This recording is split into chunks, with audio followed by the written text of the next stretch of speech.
चलो last lecture में riveted joint design discussion करेलू शॉर्ट में थोड़ा જોઈ લઈએ फटाफट failure of riveted joint by 3 ways क्या क्या वेज तो फर्स्ट वन टेंसाइल फेलियर से थशे प्लेटનું જેને रिवेटेड जॉइंट लैंग्वेज में શું કહેવાશે ટીયરિંગ तो फर्स्ट થશે ટીયરિંग फेलियर ऑफ प्लेट कई रीते થશે तो सपोज आ रीते बे प्लेट ने जॉइंट करेली है it moves to right side it is in left side मतलब टेंसाइल फोर्स लागे છે આ રીતે કંઈક તો એનો મતલબ એવો થશે કે આ ક્રોસ સેક્શનમાંથી પ્લેટ ફેલ થઈ જશે due to tensile load fail થઈ છે અને આઈરો વ્યૂ આપણે જોશું ને આ પ્લેટનો તો એ લાઈક સમથિંગ આ રીતે કંઈક દેખાશે બરાબર હવે આનું કેલ્ક્યુલેશન કન્સિડરેશન કરવું છે તો એક પોઈન્ટ માર્ક કરેલો શું કે ડ્યુરિંગ ધ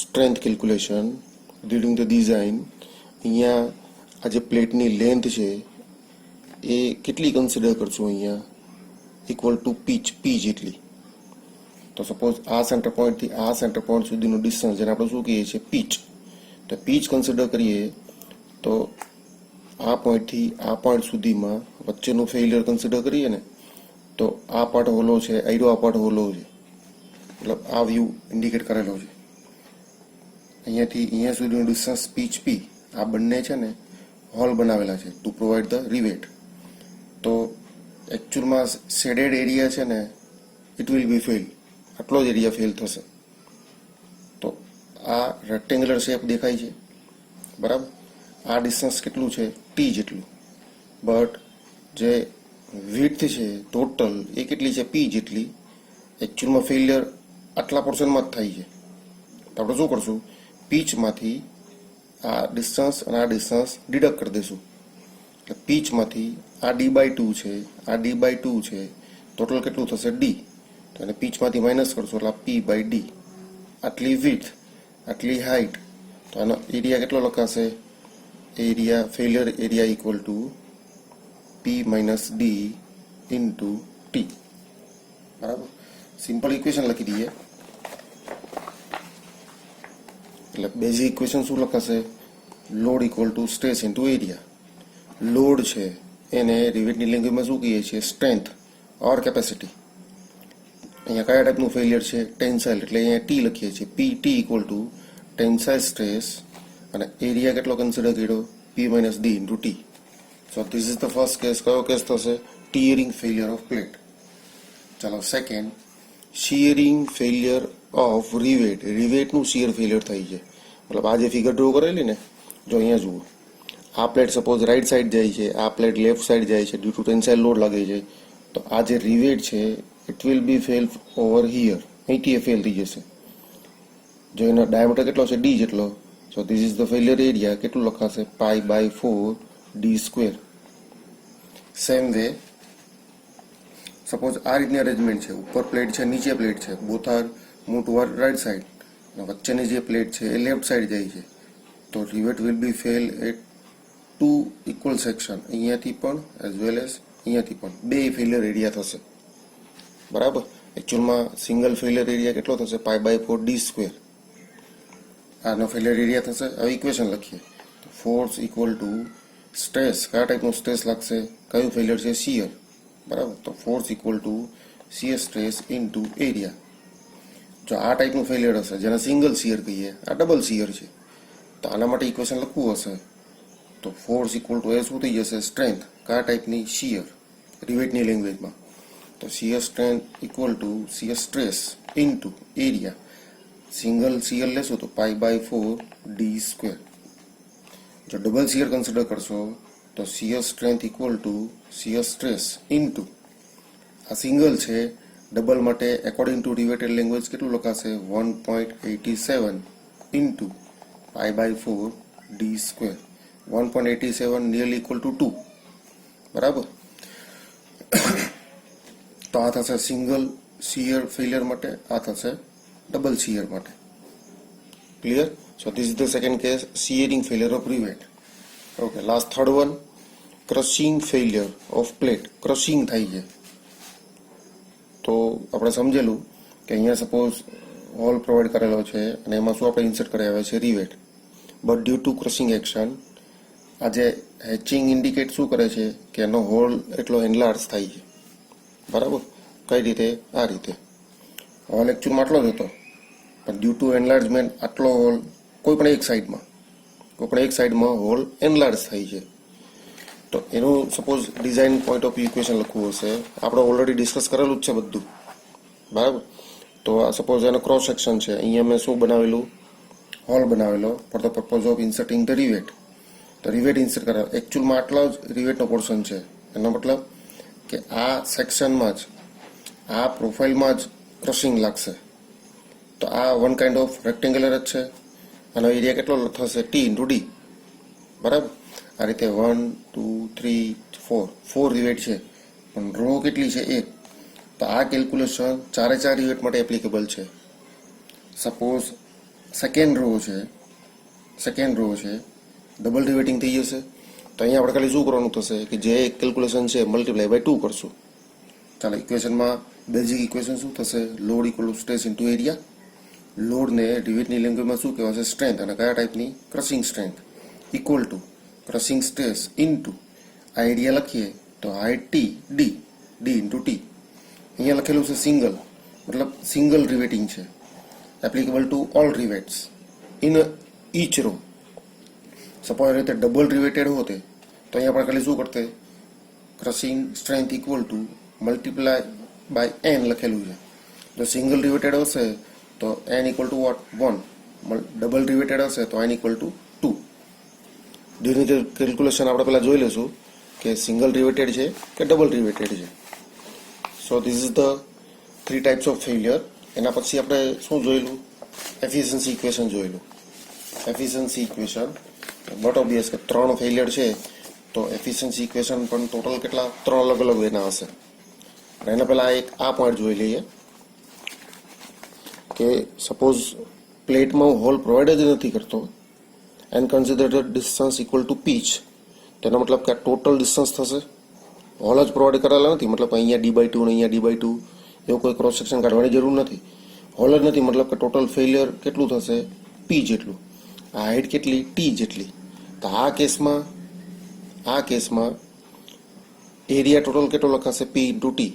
તો અહીંયા જો હું સ્ટ્રેન્થ લખીશ ને, અહીં આ કેસમાં હું સ્ટ્રેન્થ લખીશ તો stress into area, stress into પી ઇન્ટુ ટી. આ જે સ્ટ્રેન્થ છે એ કયા કેસમાં? વિધાઉટ હોલ કેસમાં. જો હું હોલ કરીશ તો જ ક્રશિંગ, શિયર અને ટીયરિંગનો ઇસ્યુ આવશે.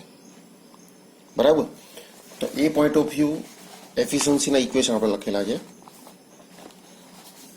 લાઈક ધેટ વે કે સપોઝ ટીયરિંગ એફિશિયન્સી છે, ત્રણે એફિશિયન્સી સરખી જ લખશું. ઉપર શું હશે તો વિથ હોલ. ટીયરિંગ છે તો tearing strength with hole, shearing છે તો shearing strength with hole, crushing છે તો crushing strength with hole. Divide by શું હશે તો કે strength of plate without hole. Strength of plate without hole. અહીંયા ટીયરિંગ શું કામ લખેલું છે? ખાલી ટીયરિંગમાં જ પોસિબલ હશે, હોલ જ નથી તો શિયરિંગ ક્રશિંગનો કોઈ ઇસ્યુ નથી. સો ટીયરિંગ સ્ટ્રેન્થ અથવા તો strength of plate without hole, strength of plate without hole. તો એ રીતે આગળ જે ઇક્વેશન આપણે લખેલા છે ને, શેના? ટીયરિંગ, શિયરિંગ અને ક્રશિંગ. ત્રણ ઇક્વેશન અહીંયા મૂકી દેશો એટલે આ રીતે આપણને એફિશિયન્સીના ઇક્વેશન બનશે. બરાબર, આ ટીયરિંગ સ્ટ્રેન્થ, શિયરિંગ સ્ટ્રેન્થ અને ક્રશિંગ સ્ટ્રેન્થ એ હમણાં જ આપણે રિસેન્ટલી પ્રૂવ કરેલી છે. તો એ જ ઇક્વેશન અહીંયા મૂકીએ છીએ. નીચેનું જે પોર્શન છે ઇટ ઇઝ સેમ. શું ઇન્ડિકેટ કરે છે? Strength of plate. બરાબર, તો આ ઇક્વેશનનો યુઝ કરીને એક્ઝામ્પલ કેલ્ક્યુલેટ કરીએ. તો ફર્સ્ટ એક્ઝામ્પલ આપેલો છે. જ્યારે એક્ઝામ્પલ કેલ્ક્યુલેટ કરશું તો એ સ્ટેપ આપણે સમજેલા. સ્ટેપ શું હતું? એ સપોઝ ડાયામીટર મારે કેલ્ક્યુલેટ કરવો છે, ડાયામીટર. તો મારી પાસે અહીંયા 2 ઓપ્શન હશે. જો પ્લેટની થિકનેસ લેસ ધેન 8 mm હશે અથવા તો પ્લેટની thickness more than or equal to 8 mm હશે. જો more than or equal to 8 mm છે તો આ કેસમાં ડાયામીટર કઈ રીતે કેલ્ક્યુલેટ થશે? Simple Unwin formula. શું કહીએ છીએ આપણે? Unwin formula. તો એમાં કેસમાં ડી કેટલો હશે? D equal to 6 √t. પ્લેટની થિકનેસ જે છે 8 mm ઓર 8 mm મોર, તો એ અહીંયા મૂકી દઈશું, ડાયરેક્ટ ડાયામીટર મળશે. સેકન્ડ કેસ, જો 8 mm થી ઓછી છે પ્લેટની થિકનેસ, તો એ કેસમાં આપણે શું કરશું? સિમ્પલ, તો સ્ટ્રેન્થ જે છે, સ્ટ્રેન્થ કઈ કઈ? ક્રશિંગ અને શિયર, આ બંનેને ખાલી આપણે કમ્પેર કરશું. સો આ બે કેસ થયા. પહેલાં આઈડેન્ટિફાય કરી લેશું એકચ્યુઅલમાં પ્લેટની થિકનેસ કેટલી છે, 8 mm ઓર મોર દેન 8 mm અથવા તો લેસ દેન 8 mm. બરાબર. ક્રશિંગ સ્ટ્રેન્થ અને શિયર સ્ટ્રેન્થ જે ઇક્વેશન આપણે પ્રૂવ કરેલા છે એ જ ઇક્વેશન અહીંયા મૂકશું. So first to calculate the diameter. Okay. Second, pitch calculate કરવા માટે.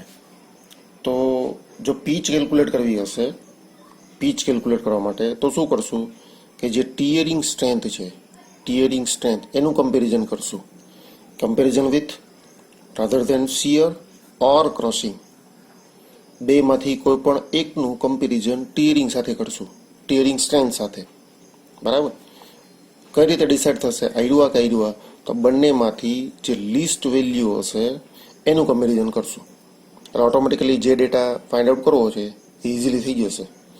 ફોર એક્ઝામ્પલ, અહીંયા એક એક્ઝામ્પલ છે. For single riveted lap joint. Single riveted છે, single riveted as well as lap joint છે. એટલે અહીંયા 2 પોઈન્ટ આઈડેન્ટિફાય થશે. કયા કયા? એક તો સિંગલ રિવેટેડ છે, આપણે ક્રશિંગનું ઇક્વેશન લખતા ને, તો crushing strength equal to crushing stress into P into D, sorry T into D, આમ લખતા આપણે. એના ઉપરથી આપણે બીજું ઇક્વેશન લખેલું. આ શેના માટે હતું? સિંગલ રિવેટેડ માટે. જો ડબલ રિવેટેડ હશે તો અહીંયા આપણે શું કરીએ? 2 into crushing stress into T into D, આમ લખતા ને. પણ અહીંયા સિંગલ રિવેટેડ છે એટલે ઇક્વેશન કયું યુઝ થશે? ઈરુઆ. આ પેલું હાઇલાઇટ કરશું. સેકન્ડ, લેપ જોઈન્ટ છે. લેપ જોઈન્ટ છે એનો મતલબ એવો થશે કે લેપ જોઈન્ટમાં one plate overlap to other, આ રીતે હશે. અને અહીંયા ઇન્સર્ટ કરાવેલો હશે રિવેટ. એનો મતલબ કે આ પ્લેટ આ બાજુ ખેંચાય, આ પ્લેટ આ બાજુ જશે, તો અહીંયા આનું જે શિયર ફેલિયર છે, રિવેટનું શિયર ફેલિયર એ કેવું હશે? સિંગલ હશે ઇન્સ્ટેડ ઓફ ડબલ. તો આના પરથી શું હાઇલાઇટ થશે? તમારે શિયર સ્ટ્રેન્થ લખવી હશે. શિયર સ્ટ્રેન્થ તો કેટલી લખાશે? તો કે શિયર સ્ટ્રેસ ઇન્ટુ π/4 d². બરાબર. હજી આપણે એક્ઝામ્પલમાં બીજા કોઈ ડેટા જોયેલા નથી. હજી આપણે જસ્ટ ખાલી શું કરીએ છીએ, તો આ જે વર્ડ લખેલા છે ને એનું મિનિંગ સમજીએ છીએ. સિંગલ રિવેટેડ છે મતલબ ક્રશિંગ આ રીતે લખશું. જો અહીંયા ડબલ રિવેટેડ હોતે ને તો આપણે શું કરતે? Multiply by 2. બસ આ ખાલી યાદ રાખો. લેપ જોઈન્ટ છે, લેપ જોઈન્ટ છે મતલબ કવર પ્લેટનો કોઈ ઇસ્યુ નથી, સ્ટ્રેપ છે જ નહીં. એનો મતલબ કે shear failure of rivet single જ હશે બાય ડિફોલ્ટ. ક્લિયર? ચાલો. તો પ્લેટ થિકનેસ શું શું આપેલું જોઈ લઈએ. પ્લેટ થિકનેસ આપેલી છે, કેટલી છે? 16 mm. સો ફર્સ્ટ ડેટા શું આપેલો છે? T equal to 16 mm. શું કેલ્ક્યુલેટ કરવાનું છે? Determine rivet diameter. રિવેટનો ડાયામીટર કેલ્ક્યુલેટ કરવાનો છે. D equal to question mark. બીજું શું આપેલું છે? બસ એક જ ડેટા છે. Also find out the pitch of joint. હજી એક ડેટા કેલ્ક્યુલેટ કરવાનો. શું? પીચ પણ કેલ્ક્યુલેટ કરવાની છે. બરાબર. હવે આના માટે સ્ટ્રેસના ડેટા આપેલા છે. સ્ટ્રેસના ડેટા કઈ રીતે આપેલા છે? ગિવન ડેટામાં સ્ટ્રેસના ડેટા કઈ રીતે આપેલા છે? તો assume date shear equal to 0.8 time tensile, આવું આપેલું છે. એક્ઝેક્ટ વેલ્યુ નથી આપી, રેશિયો આપેલો છે. પછી crushing equal two 2 time shear. આટલા ડેટા આપેલા છે. એક્ઝેક્ટ ડેટા થિકનેસ આપેલી છે. 2 સ્ટ્રેસના રિલેશન આપેલા છે. ડાયામીટર અને પીચ કેલ્ક્યુલેટ કરવાની છે. This is our example. તો આ જે સ્ટેપ લખ્યા છે ને, પહેલું જોઈ લઈએ. ડાયામીટર કેલ્ક્યુલેટ કરવા માટે આપણી પાસે 2 ઓપ્શન. પ્લેટની થિકનેસ તો 16 mm છે, એનો મતલબ more than or equal to 8 mm છે. We are going to using Unwin formula. તો અનવિન ફોર્મ્યુલા મૂકી દઈશું. D equal to 6 root of T, એટલે આ થશે 6 root of thickness of plate કેટલી છે 16 mm, એટલે આ થશે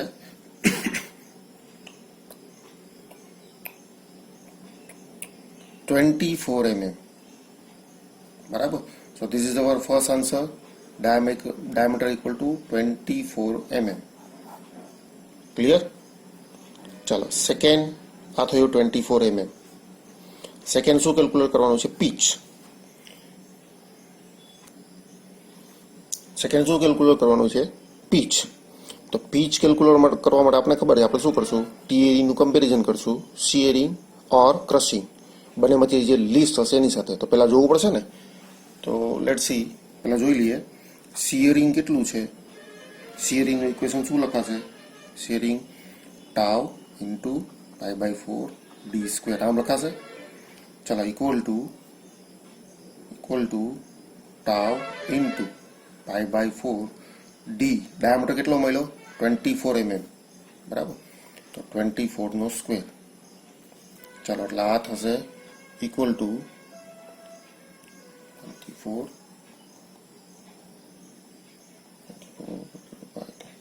ઓકે, આ થશે 452.60 આનો આન્સર. અને ટાઉની એક્ઝેક્ટ વેલ્યુ નથી આપણી પાસે, રિલેશન છે એટલે એઝ ઇટ ઇઝ ટાઉ રાખી દઈશું. બરાબર. આટલું થશે, આટલા ન્યૂટન, કેમ કે વન કાઇન્ડ ઓફ ફોર્સ છે. ક્લિયર? ચાલો આ શિયર કર્યું. હવે ક્રશિંગ જોઈ લઈએ. તો crushing strength equal to, crushing strength કેટલી લખાશે? તો કે crushing stress into T into D આમ લખશું. તો equal to crushing stress into thickness. Thickness કેટલી છે પ્લેટની? 16 mm ઇન્ટુ ડાયામીટર કેટલો કેલ્ક્યુલેટ કરેલો છે? 24. જો અહીંયા થિકનેસ મેં મૂકી દીધી, ડાયામીટર મૂક્યો.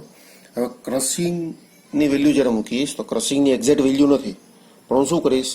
આ ફોર્મમાં મૂકી દઈશ. સમજાણું? 2 ટાઈમ શિયરના ફોર્મમાં. આવું શું કામ કરું છું? તો આનો આન્સર શિયરના ફોર્મમાં છે. જો આનો આન્સર પણ શિયરના ફોર્મમાં આવશે તો જ મને ખબર પડશે બંનેમાંથી લીસ્ટ વેલ્યુ કઈ. રેડી? એટલે અહીંયા હું મૂકી દઈશ 2 ટાઈમ શિયર. બરાબર. એટલે આનો આન્સર થશે ઓકે, એટલે આ થશે 768 ટાઉ ન્યૂટન. શિયર થશે 452.16 ટાઉ ન્યૂટન. ક્રશિંગ થશે 768 ટાઉ ન્યૂટન. સી, ભલે આ ટાઉના ફોર્મમાં છે, ટાઉની એક્ઝેક્ટ વેલ્યુ નથી, બટ ટાઉ તો બંનેમાં સેમ હશે ને. એનો મતલબ 768 અને 452.16 એમાંથી લીસ્ટ વેલ્યુ કઈ થશે? શિયરની. સો નાવ પીચ કેલ્ક્યુલેટ કરવા માટે હવે અહીંયા ટીયરિંગ સાથે આપણે શેનું કમ્પેરિઝન કરશું? બંનેમાંથી લીસ્ટ કઈ, નાની વેલ્યુ કઈ? શિયરિંગ. તો આપણે શેનું કમ્પેરિઝન કરશું? શિયર સાથે. અહીંયા સ્ટેટમેન્ટ આપશું તો ભાઈ here shear strength is less than crushing. સમજાણું? તો હવે ઇક્વેશન લખશું. ઇક્વેશનમાં શું થશે? Tearing equal to shear. બરાબર. આ ઇક્વેશનમાં ટીયરિંગ કેટલું થશે અને શિયરિંગ કેટલું થશે? આ બંનેનો ટૂંકમાં ઇક્વેશન મૂકી દઈશું પહેલા. બરાબર. ઓકે, તો ટીયરિંગ માટે કેટલું થશે?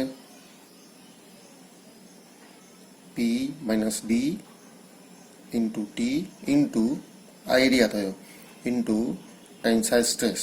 આ ખાલી ટીયરિંગ થયું. બરાબર. શિયરિંગ, તો શિયરિંગની વેલ્યુ ટાઉના ફોર્મમાં છે આપણી પાસે. કેટલી છે? 452.16 ઇન્ટુ ટાઉ. ક્લિયર? ચાલો હવે પીચ કેટલી મળે છે? પીચ આપણે કેલ્ક્યુલેટ કરવાની છે. સો પીચ માઇનસ ડી, ડાયામીટરનો આન્સર કેટલો આવે છે? 24 ઇન્ટુ થિકનેસ કેટલી મળેલી છે? કેટલી આપેલી છે? 16 ઇન્ટુ, હવે જ્યારે ટેન્સાઇલ સ્ટ્રેસ મૂકશું તો સી અહીંયા શિયરના ફોર્મમાં છે, તો અહીંયા ટેન્સાઇલને પણ શિયરના ફોર્મમાં મૂકી દઈશું. અથવા તો વાઇસ વર્સા, કે શિયર છે એને ટેન્સાઇલના ફોર્મમાં મૂકી દેવું. સમજાણું? બંને એક જ પોઈન્ટ થશે. ચાલો, એટલે શિયરના જગ્યાએ સપોઝ તમે 0.8 ટેન્સાઇલ મૂકો છો, તો આ ટેન્સાઇલ એઝ ઇટ ઇઝ રાખીએ ઇક્વલ ટુ 452.16 ઇન્ટુ સીની જગ્યા ઉપર શું મૂકશું? સીની જગ્યા ઉપર 0.8 ઇન્ટુ ટેન્સાઇલ સ્ટ્રેસ. જો બંને બાજુ ટેન્સાઇલ સ્ટ્રેસ પહેલાં તો કેન્સલ થઈ જશે, એટલે આ વધશે P-24 equal to 452.16 into 0.8 divide by આ 16 ક્યાં જતા રહેશે? નીચે. હવે કેલ્ક્યુલેશન કરીએ. કેલ્ક્યુલેશન બધાને આવડતી હશે તો પણ કઈ રીતે જો કેલ્ક્યુલેશન થશે? 452 મલ્ટીપ્લાય બાય 0.8 બ્રેકેટ આખો ડિવાઇડેડ બાય 16. હવે આ જે પ્લસ 24 છે આ બાજુ જતા રહેશે, એટલે +24 એટલે આ પીચ થઈ જશે 46.6 mm. સમજાણું? પીચનો આન્સર થશે 46.6 mm. સો આ આપણે થઈ જશે પીચ 46.6 mm. બરાબર. આનો સ્ટાન્ડર્ડ રેશિયો હશે. ટેબલ ઉપરથી આપણે જોઈએ ને તો આ થિકનેસ માટે, આ લોડિંગ કન્ડિશન માટે સ્ટાન્ડર્ડ પીચ આપેલી હશે. પીચ ઇક્વલ ટુ 3D આવું લખેલું હશે. આ સ્ટાન્ડર્ડ પીચ કહેવાશે. તો અહીંયા જો કેલ્ક્યુલેશન કરવું હોય તો 3 ઇન્ટુ ડાયામીટર કેટલો છે? 24. Diameter equal to 24. તો આનો આન્સર થશે 72 mm. એકચ્યુઅલ કેલ્ક્યુલેશનથી પીચ આટલી મળે છે. સ્ટાન્ડર્ડલી પીચ કેટલી છે? 72 mm. સમજાણું? મતલબ બંનેમાંથી જે લાર્જર હશે એને કન્સિડર કરશું. તો ક્યારે? જ્યારે તમને આ સ્ટાન્ડર્ડ રિલેશન યાદ હોય તો, ટેબલ રિફર કરેલું હોય તો.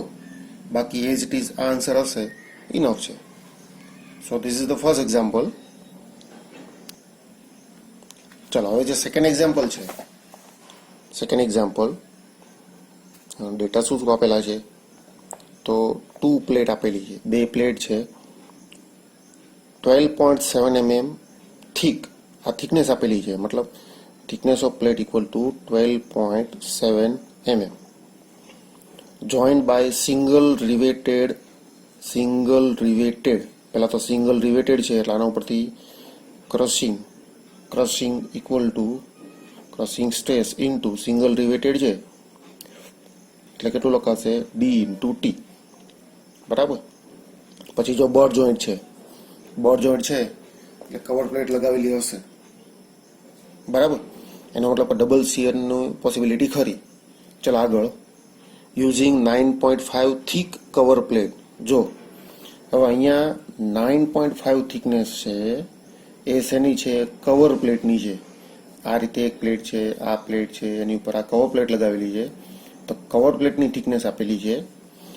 એકચ્યુઅલમાં for the design point of view it is a superfluous data. આ ડેટા આપણા કોઈ કામનો નથી, કેમ કે આપણે શેના ડિઝાઇન કરીએ છીએ? પ્લેટની કરીએ છીએ, કવર પ્લેટની નહીં.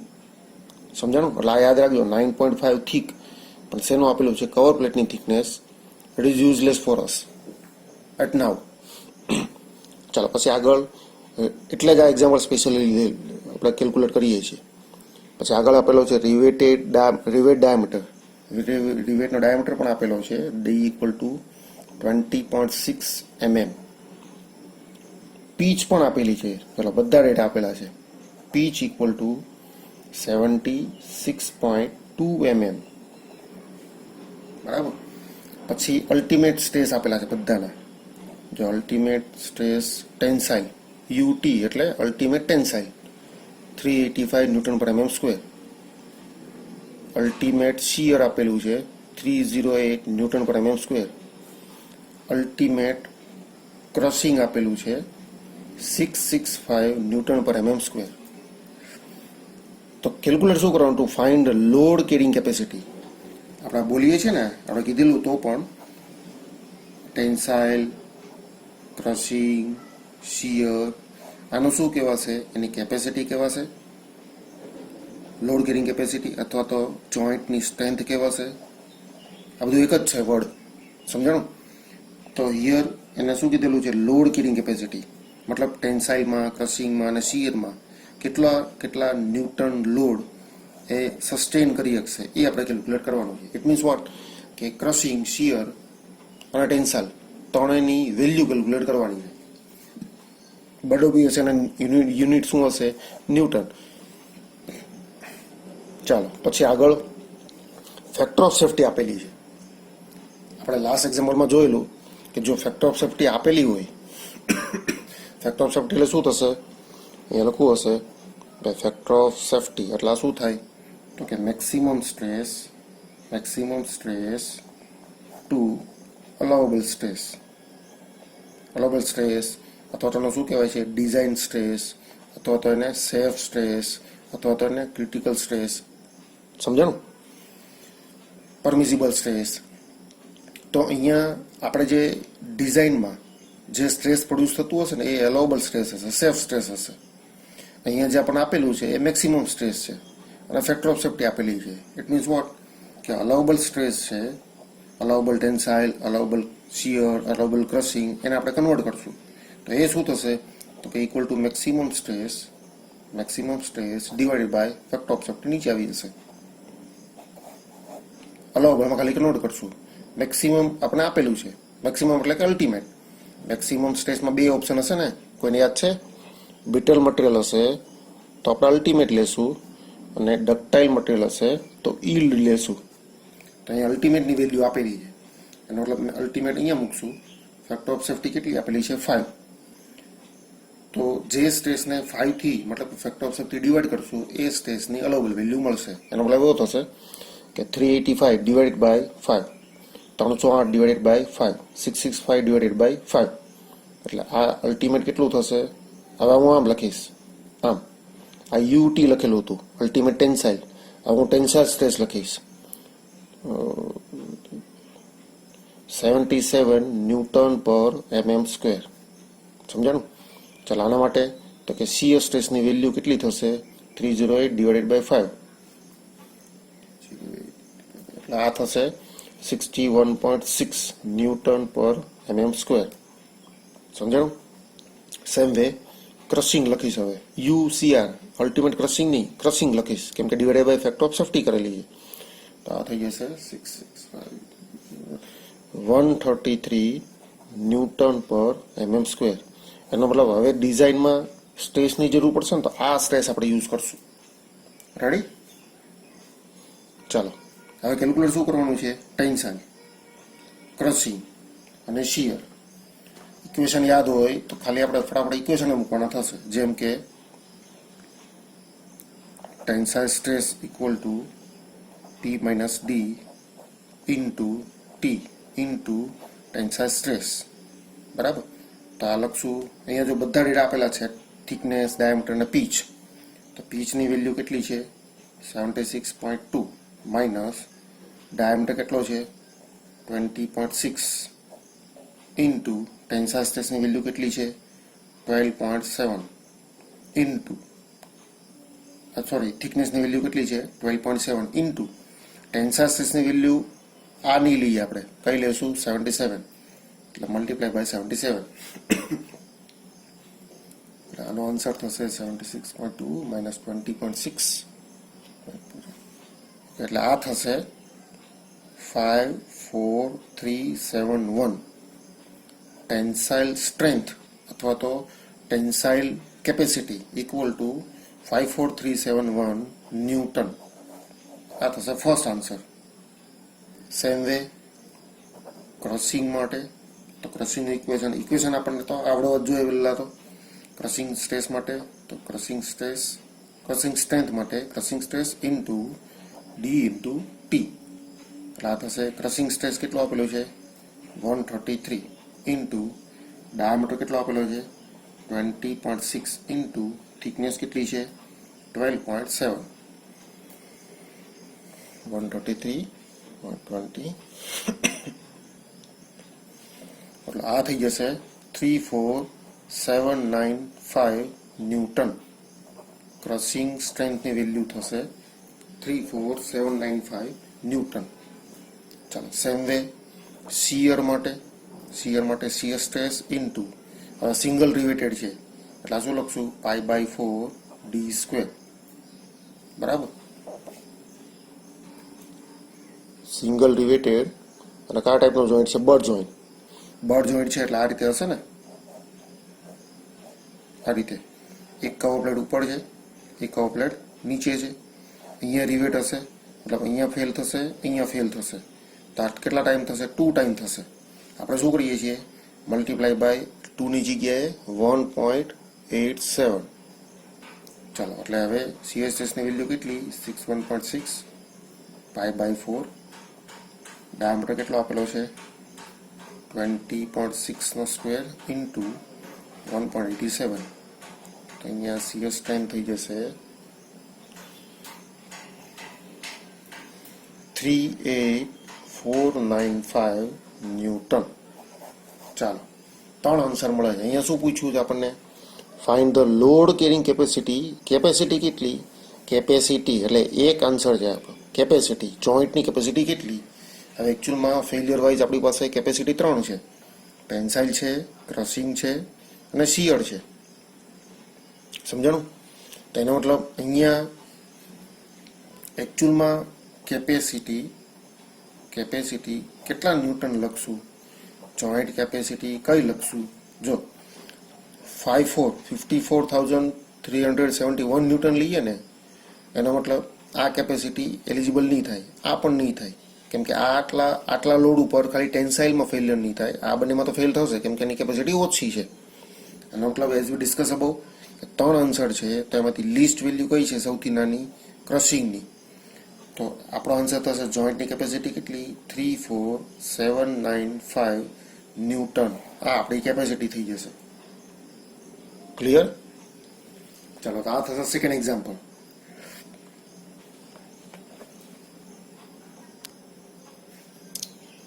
ચાલો, તો નેક્સ્ટ લેક્ચરમાં જ્યારે પાછા આપણે આવશું ત્યારે ઇક્વેશન રેડી વ્યવસ્થિત જોઈ લેજો. ક્રશિંગ માટે, શિયર માટે, ટીયરિંગ માટે, એઝ વેલ એઝ તનની એફિશિયન્સી. બરાબર? આ વ્યવસ્થિત જોજો. નેક્સ્ટ લેક્ચરમાં એફિશિયન્સી રિલેટેડ એક્ઝામ્પલ કેલ્ક્યુલેટ કરશું. રેડી?